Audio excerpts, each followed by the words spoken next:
This episode is brought to you by Pause, Breathe, Reflect, the app that can help bring more mindfulness to your everyday moments. Imagine what would be possible if more people could live more mindfully. Hey there, my fellow like-hearted humans. It's Michael, and this is the Kintsugi Podcast. And this week, I have another one of our open awareness segments for you that highlight our trip across America in 2022. My wife drove our RV that we called Maisie with our two dogs at the time, Hope and Jester, and we've added a third. Her name is Story, and I rode my bike. We started in Astoria, Oregon, and we're finishing up in Washington, D.C. Last month, I shared some stories from Ohio and Indiana. And this month, we're heading into coal and steel country. We're going into West Virginia and Pennsylvania. And more specifically, I want to talk about the Steel City, Pittsburgh.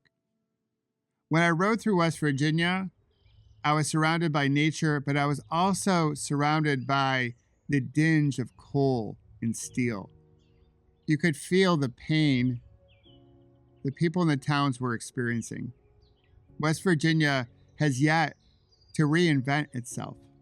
But when I crossed over the border into Pennsylvania and eventually into Pittsburgh, that's a completely different story. The city of Pittsburgh, they know despair. They know hard times, much like what I just rode through in West Virginia. Back in the 1980s, the bottom fell out of the Steel City, which was an iconic city because it helped build America. But the wonderful, like-hearted humans in Pittsburgh, they realized they could reinvent themselves. And that's exactly what has happened. The city has transformed from steel into tech, into healthcare, and other vibrant industries. The city isn't perfect. No city is. There are still neighborhoods that are really hurting, but it's much more vibrant now. It's now a destination people wish to travel to. It's a place to go to school or university at. And it illustrates that we're never too old to reinvent ourselves. So whether we're talking about a city or ourselves, it's never too late to reinvent ourselves, to learn something new, to do something challenging. And I met so many people on my trip doing just that. In Eugene, Oregon, I met a gentleman who is 79. His wife passed away a few years ago, and he always loved the feeling of an adventure. So he decided to ride his bike across the country. He was on one of those low-to-the-ground tandems. He wasn't going very fast. It was going to take him the full summer, but he was doing it. At 79, he was going to be able to say he's the type of person that can ride his bike across the country. As I rode east from Pittsburgh to Washington, D.C., I met up with Bob about 40 miles west of Frostburg, Maryland. That was our destination for one night on our trip, and it was his hometown. We were on the Gap together, the Greater Allegheny Passage. And if you're a cyclist or wish to be one, my advice, get to Pittsburgh and ride the Gap from Pittsburgh to Cumberland, Maryland. It's one of the best rails-to-trail systems in America. I promise you won't be disappointed. As we pedaled together, Bob talked about reinvention. He talked about his life and his journey, how he was once part of the big city and decided to leave it all behind. And his family and him moved out to Frostburg, where he now teaches at the local university. Here's the thing, age is simply a number, as they say, and it comes with a whole bunch of limiting beliefs. One question that I love is, what age do you think you are if you didn't know how old you were? It strips away many of the limiting beliefs we have about age. Like, you can't teach an old dog a new trick, which is just not true. At any age, you can reinvent yourself. That's the cool thing about living right now, is that you can do so much. If you want to change careers at 30, go for it. You can actually do it sooner, or you can do it later. You can have a big aha moment at 33, which I did, aka my last bad day, and change your script. Change your approach to work and to life. You can become more emotionally intelligent, have better emotional management at 37, or start a mindfulness practice at 39, or find ways to be happier at 40. You can run for office when you're 43. You can adopt a child at that age as well. If you've never considered yourself an athlete, you can become one by running a marathon when you're 45 or doing a grand fondo on your bike. You can learn social media in your late 40s. You can leave your corporate existence, as I did at 47, to start what I'm doing today. Age is simply a number, and yes, a whole bunch of people have limiting beliefs around age, but we don't have to let that stop us. No, because we play a different game. They're playing a finite game, and we're playing an infinite one. We know we can reinvent ourselves at any age. We can ride our bike across America at 55 after a total knee replacement at the age of 54, or do like some of the people I met along my journey who are riding across the country in their 70s. You can start a podcast when you're 61. You can move to a new country when you're 63. You can even start a company in your 70s. And as my grandmother-in-law did, you can also get your master's in biology at 89.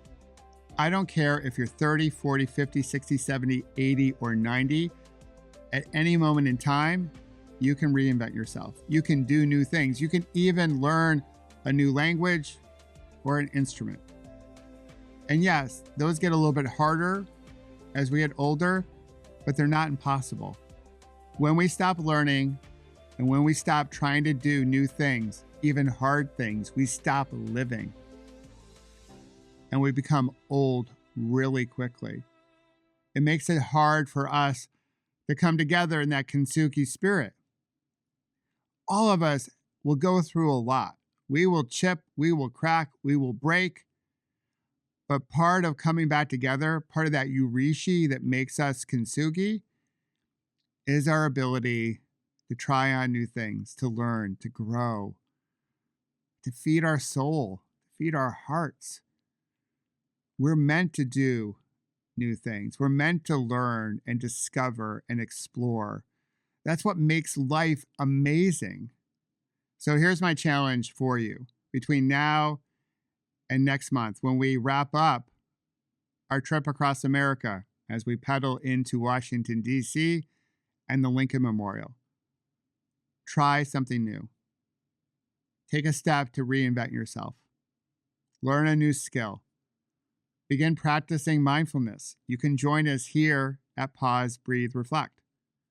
Do something new to help you feel wide awake, to help you step into life, because that's going to help you put a more beautiful ripple into the world. And that will feed your soul. At the same time, helping others around you. Because this journey we're on, it's all about how to become a better human to other humans. So when we talk about being like-hearted, that's what we're talking about.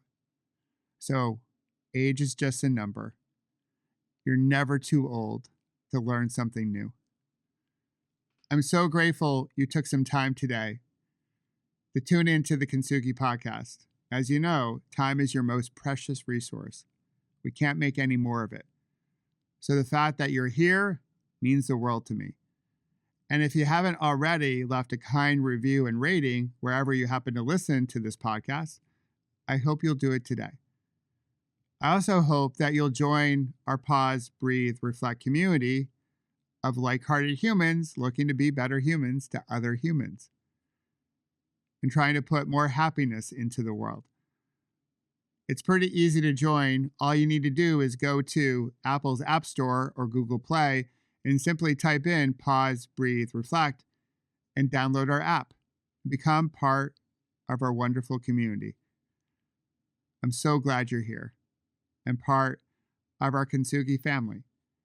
Until next week, remember, if you meet a challenging moment when you're learning something new, slow it down, come back to your breath, and know that you've got this and we've got you. Together, we will celebrate our scars as golden symbols of strength and resilience. And that will help us put a beautiful ripple into the world. I love you, and I'll see you next week. This episode is brought to you by Pause, Breathe, Reflect, the app that can help bring more mindfulness to your everyday moments. Imagine what would be possible if more people could live more mindfully.